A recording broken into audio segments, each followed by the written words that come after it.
Hi guys, welcome. Hope you're all doing good. Let us start off with today's news in 30 minutes and let us see some of the important issues on the 12th of December 2023.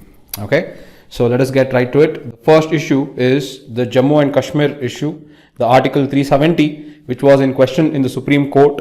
Supreme Court has upheld the abrogation of Article 370 in a landmark decision. Okay, so first, to give you a background, what is this Article 370 and what is this Article 35A? Okay, these are the two provisions that the government revoked on August 5th. The government revoked on August 5th, 2019. This is the day when the government revoked this Article 370 and 35A. Okay, and this basically article was introduced during 1947.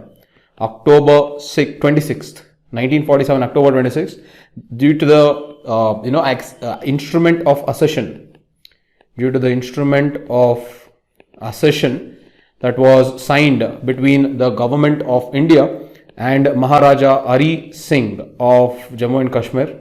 This instrument of accession decided that Jammu and Kashmir will be part of India. And with this, on January 26th, 1950, on Jan 26, 1950, when we adopted our constitution, we also provided for Article 370 of J&K. So basically Article 370 provides some special powers or provides special provisions for the state of Jammu and Kashmir. Okay, so this is the background of this 370 article. So special provisions like Jammu and Kashmir can have its own constitution.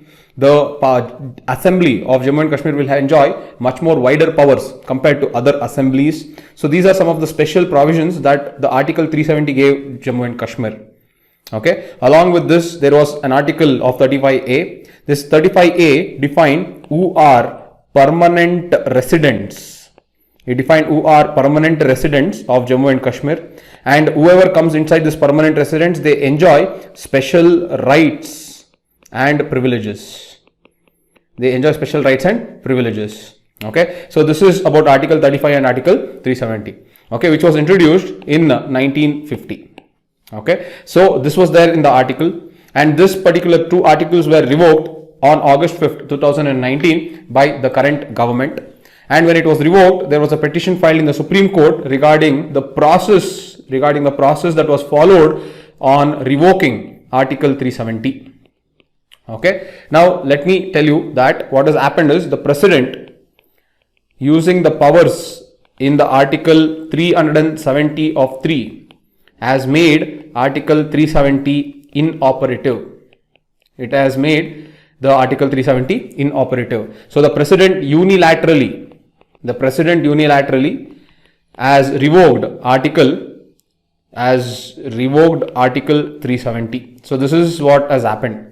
So the question is, it says that Article 370 says that if the president has to revoke Article 370, the president has to refer the matter to the Jammu and Kashmir Legislative Assembly. The Jammu and Kashmir Constituent Assembly. Don't forget, it is not Legislative Assembly, it is Constituent Assembly. So this was the issue.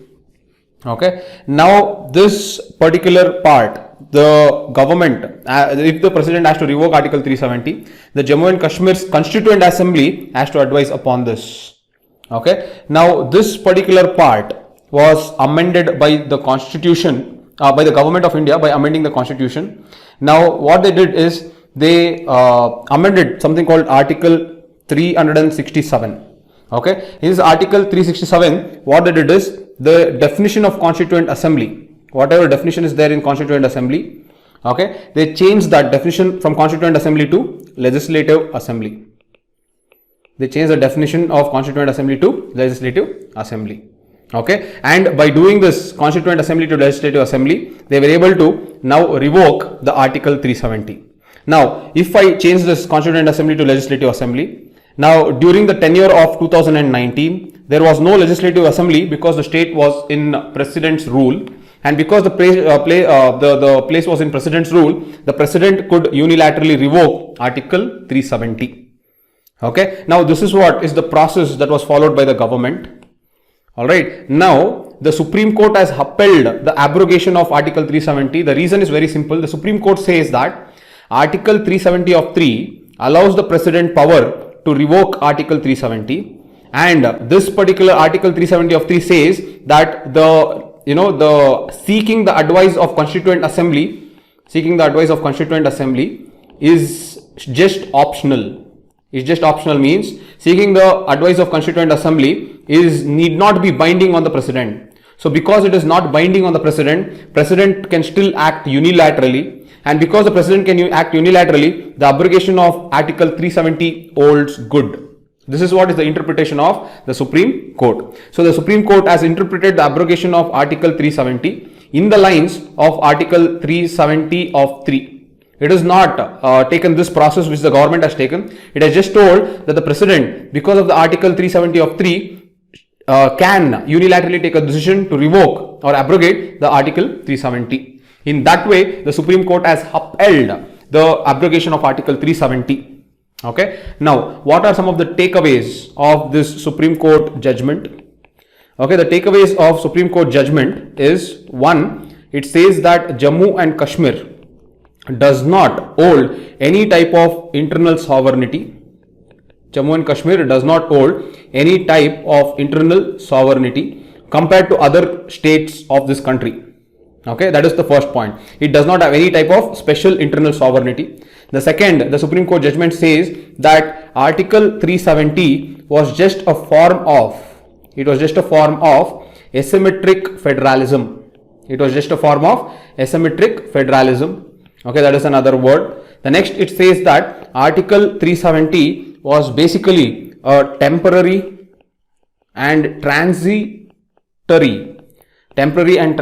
provision. That is the third point. Okay. The fourth, it says that the President under Article 370 of 3 can unilaterally make sure that the Article 370 becomes inoperative. I have explained you this process or this interpretation by the Supreme Court. Okay. The fifth, it says that when the Constituent Assembly is dissolved, it does not affect the power of the President. It does not affect the power of the President. That's what I told in this Article 373. Though it says that we have to refer it to Constituent Assembly, because the Constituent Assembly is dissolved, it does not affect the power of the President to revoke Article 370. So overall, this is the interpretation of Supreme Court regarding the revocation of Article 370. So all in all, what the Supreme Court has done, it has upheld the principles of federalism. It has upheld the principle of integration of Jammu and Kashmir into India. That is something that is the takeaway of this particular judgment. Okay. One more very good aspect of this judgment is one of the judges has said that they should set up in the Jammu and Kashmir. The judge has recommended to set up Truth and Reconciliation Commission. Okay, that is another very good thing that the judgment has come. One is the judge has told that there should be Truth and Reconciliation Commissions. This is basically to address the human right violations. Okay, this is to address the human right violations, and this is basically a form of reparation and forgiveness. Remember, this Truth and Reconciliation Commission was something that was formed in 1995 in South Africa. Once South Africa got its independence, it created this Truth and Reconciliation Commission. It is nothing but reconciliating the African population with those who followed apartheid. Okay, with those who followed apartheid, they were Europeans. Okay, so that is the colonialists. Okay, so basically this Truth and Reconciliation Commission helped both to come to a common ground. It helped the Africans to come out and express their grievances, and it helped the Europeans to come out. Europeans who were residing in South Africa, who were natives of South Africa then, to come out and express their sorrow and their guilt of committing such crimes. So that is what is Truth and Reconciliation Commission. It is nothing but two-way communication of the victim as well as the accused to come together and to speak out, so that they both come to a common ground and they both are able to now exist together. because the victim is able to forgive and the guilty is able to correct themselves. Okay, so this is what is the principle of Truth and Reconciliation Commission, and the judge of the Supreme Court, as that is Justice Call. Okay, Justice Call has told that there has to be a Truth and Reconciliation Commission set up in Jammu and Kashmir. This will act as a reparation and forgiveness mechanism, and it will allow the youth of Jammu and Kashmir to develop trust in the system or with the government. Okay, and the Justice Call has also warned that this particular commission should not become a criminal court. Just because a lot of people who have committed crime will come and express themselves that they feel guilty about it, it should not become a criminal court. It should purely be humanized. Okay, it should purely be humanized, and it should purely be a personalized process.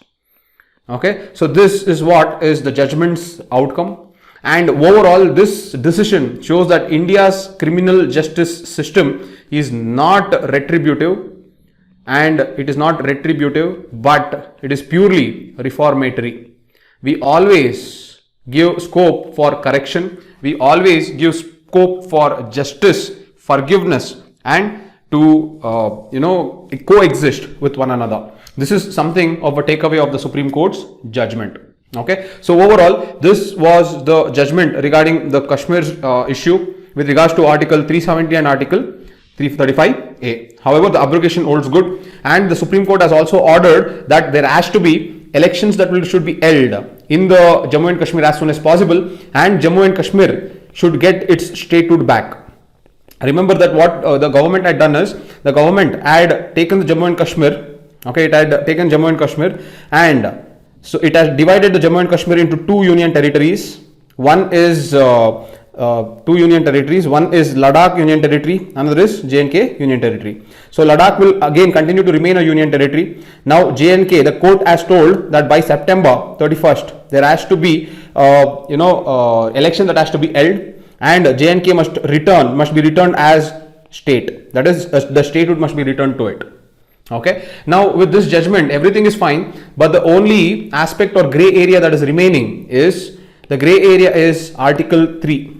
Now if I have to talk about Article 3, let me just tell you this. See, Article 3, what Article 3 does is, it gives the power to the union government to, if there is a state, it can carve out a union territory out of this. Okay, if there is a state, it can carve out a union territory out of it, or it can join two states to create one complete state. Or if there is a state, it can divide that state into S1 and S2. So one, it can divide it into two states. It can merge two states into one state. It can carve out within a state a part known as union territory. Now what has for the first time happened in Article 3, which is not there in Article 3, is, if there is a state, the state is never downgraded. The state is never downgraded to a union territory. This is the first thing that has happened. Okay, so this is open. The Supreme Court has not spoken anything about this. This is spoken. It says, the Supreme Court has left this question open. So now what happens is, will Article 3 allow the central government, if there is a state, can the central government unilaterally downgrade the state to a union territory? Just like what happened in case of Jammu and Kashmir. This is a question that is open now, and this question is open, which questions the entire principles of federalism. Because federalism forms a basic structure, is the union government having the power to unilaterally downgrade a state back to a union territory? If this is yes, then it spoils the principles of federalism. This is one argument that most of the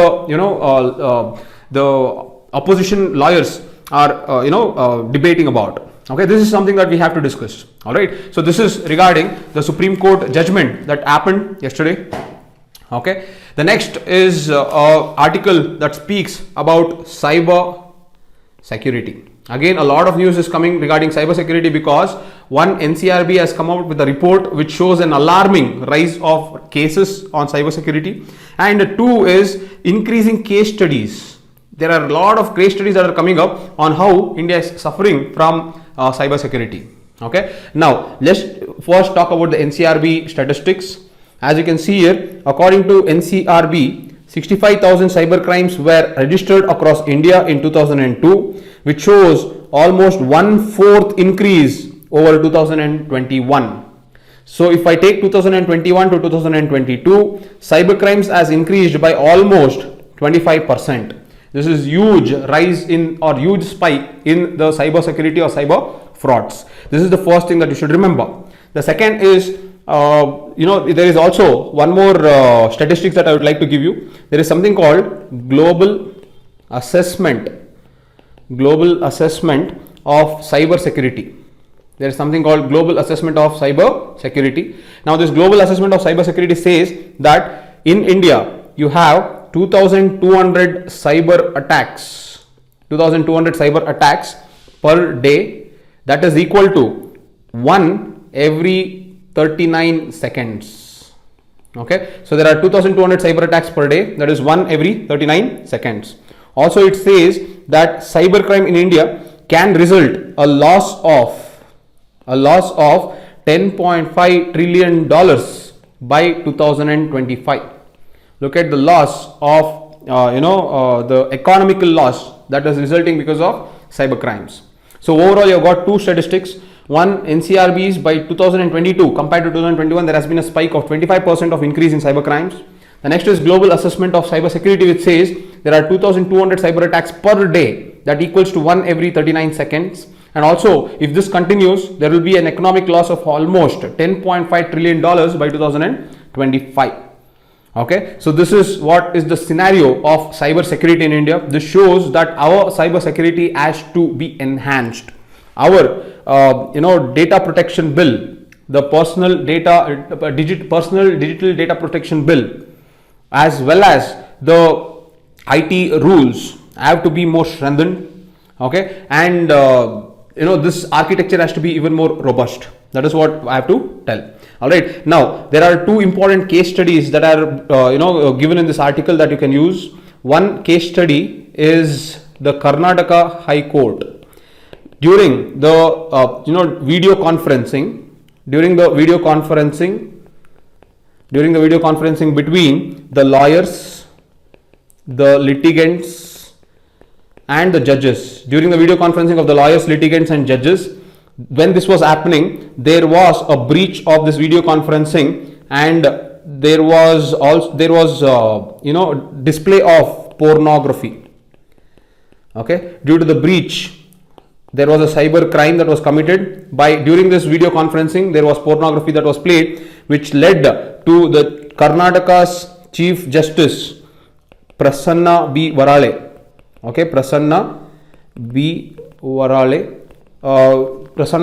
announced the ending of this video streaming. Okay, look, even the high courts are not spared, then what about the common man? This is the first case study that you can use. Okay, this shows the increasing vulnerability of our system to cyber attacks. Okay, the second case study is in Bengaluru. There were 68 schools. That received some type of bomb threats. It received some type of bomb threats, which shows the vulnerability of these schools on digital front, because they received that messages from the digital medium. So this is the vulnerability of these schools on digital fronts. So all the schools were closed. The entire schools were then checked for bomb, or inspections were done, and it was found that the entire thing was an hoax. Okay, it was an hoax. Alright, it was not true. However, look how easily the 68 schools created a lot of disruptions in the working of the city, in the working of the law and order, distracting the entire police system into focusing on trying to work on this particular false information. Okay, so these are some of the two case studies that are impending the working of a developing nation like India, which again necessitates us to improve our architecture.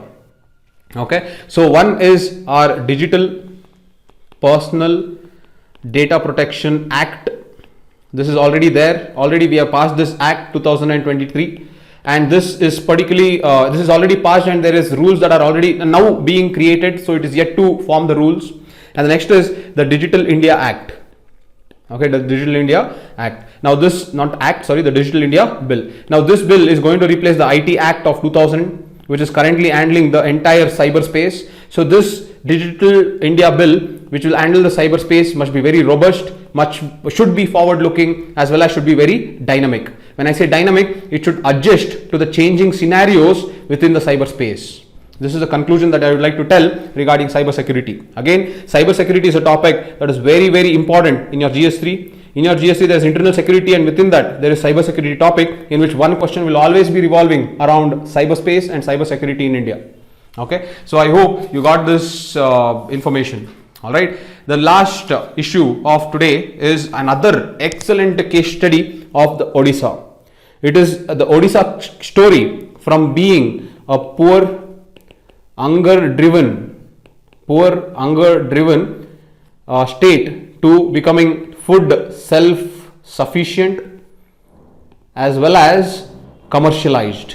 Okay, commercial agriculture. So this is an excellent case study of how, if proper governance is supplied, and if there can be technology that can be used or that can be employed, and if there is proper participation by the people, okay, we can achieve wonders in our administration. Again, governance, technology, participation of the people. This has led to transformation of Odisha from being poor and hunger driven to food self-sufficient, as well as having a commercialized agricultural landscape. Okay, so that is an excellent case study. Now, to substantiate this case study, let me just give you two statistics. One is how it has transformed the agricultural landscape in Odisha. The agricultural landscape in Odisha has transformed. The first statistics is, if you take the average rice yield, in Odisha, compared to 2001 to 2020-21, the rice yield has tripled. That is the first point. If you take the average rice yield in 2001 to 2002, in 2 decades, the rice yield has almost tripled. That is the first point. The second is, if you take the state ranking index, okay, of the state ranking index for National Food Security Act. If you take the state ranking index of the National Food Security Act, here Odisha has emerged as the top rank. Odisha has emerged as a top ranked state. Okay, now these two point out that this Odisha story is an enormously good story which transforms from poor hunger driven state to a food self-sufficient state. So one, in the agricultural landscape scenario, one is the rice yield, the second is the state ranking index of the National Food Security Act, which says that Odisha is a top ranked state, and the third is, if you take Kalahandi district, okay, in this Kalahandi district, this was known as the land of hunger. Okay, it was known as land of hunger. Now this, from land of hunger, today it has transformed to be called as Odisha's rice bowl. Look at the transformation. Okay, Kalahandi district, KBK, if you remember, Kalahandi, Bolangir and Koraput, these were the poorest districts in India. Now Kalahandi, which was known as the land of hunger, is today known as the Odisha's rice bowl. All this points out to the success story of Odisha. Okay, all this points out to the success story of Odisha.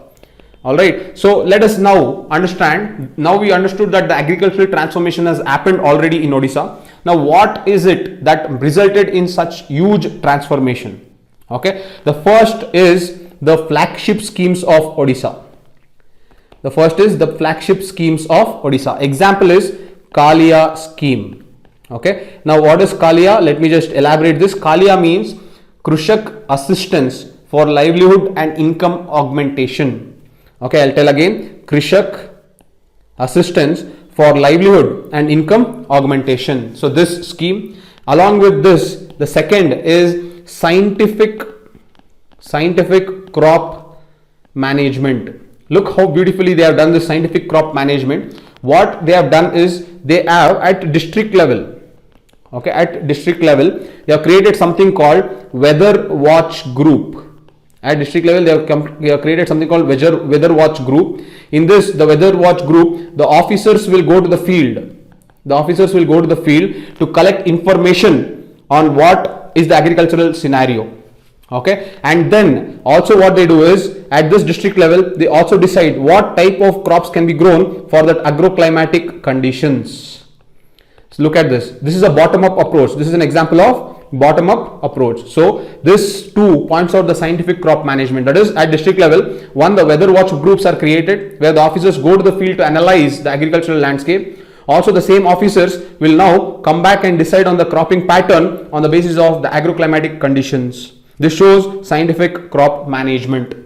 Okay. The third and the most important part is the use of fertilizers and nutrients. So they follow something called integrated nutrient and pest management. Okay. When I say integrated nutrient and pest management, it is judicious use of both chemical fertilizers and pesticides as well as organic fertilizers and pesticides. Okay, so there is not only organic or only chemical, you are using both judiciously. That is what is integrated nutrient pest management. Okay, the fourth is regarding zero input based natural farming. Again, you have heard this ZBNF. Okay, this is again being promoted. The fifth is regarding water. Okay, what they are doing is they have brought in something called water saving devices like sprinkler irrigation or drip irrigation. They have also boosted non-paddy crops. Okay, and they have also created irrigational facilities or irrigational canals. So these are some of the water saving devices that has also helped. And the sixth and the most important part is women friendly mechanization. We know that there is feminization of agriculture. Now this feminization of agriculture is very wonderfully balanced with respect to Odisha by creating women friendly mechanization.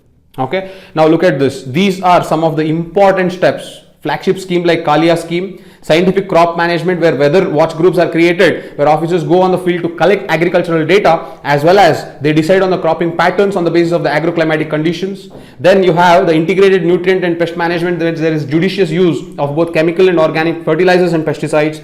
You also encourage zero input based natural farming where inputs are low whereas outputs are more. So this shows that the efficiency of agriculture will increase enormously. The next is water saving techniques in order to improve the water use efficiency. And the last and the most important to address the feminization of agriculture, there is women friendly mechanization. Okay, so this is something, all this together has resulted in a Odisha story, a success story in ensuring food security. What was known as a poor and hunger driven state today is a self-sufficient state that is producing commercialized agriculture, and it tops the list of the state ranking index of the National Food Security Act. This is a very good case study that can depict on how the changes in governance, the use of technology and the participation of people as well as officers diligently can help create a success story in any of the states. Alright, so these were some of the important issues of the day. I hope the case studies were helpful and I hope you are making note of all the things, the informations, the statistics and the facts. You can use this with utmost discretion in any of the answers. You need not have to always wait to be used in agriculture. You can use this in paper 2 of governance. You can also use it in paper 1 of society, where participation of people will always help induce development. So this is how you have to consciously use such case studies in all your answer writing. So I hope it was helpful, guys. I hope you people are making and learning a lot from this News in 30 Minutes initiative. If you like this video, please like, share and subscribe. Okay. Thank you so much for all the love and support. I'm going to see you tomorrow. See you guys. Bye.